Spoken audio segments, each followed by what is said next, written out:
ചൊല്ലുന്നവരെ അള്ളാഹു ഇഷ്ടപ്പെടുന്നതാണ് എന്ന് ഹബീബായ നബി മുഹമ്മദ് മുസ്തഫ സല്ലല്ലാഹു അലൈഹി വസല്ലമ തങ്ങൾ നമ്മെ പഠിപ്പിക്കുകയാണ്. പ്രിയപ്പെട്ടവരെ, ഇന്ന് നിങ്ങൾക്കൊരു ദിക്ർ ഞാൻ പറഞ്ഞു തരാൻ വേണ്ടി പോവുകയാണ്.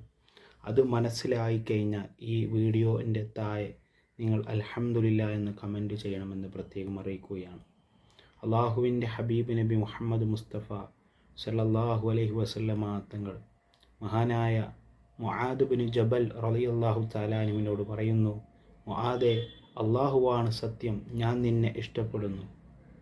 നീ എല്ലാ നിസ്കാരശേഷവും അല്ലാഹുമ്മ ഇന്നി അലാ ദിക്രിക വ ശുക്രിക വ ഹുസ്നി ഇബാദത്തിക എന്നുള്ള ദിക്ർ നീ ചൊല്ലണമെന്ന് ഹബീബ് നബി മുഹമ്മദ് മുസ്തഫ സല്ലല്ലാഹു അലൈഹി വസല്ലമ തങ്ങൾ പഠിപ്പിക്കുകയാണ്.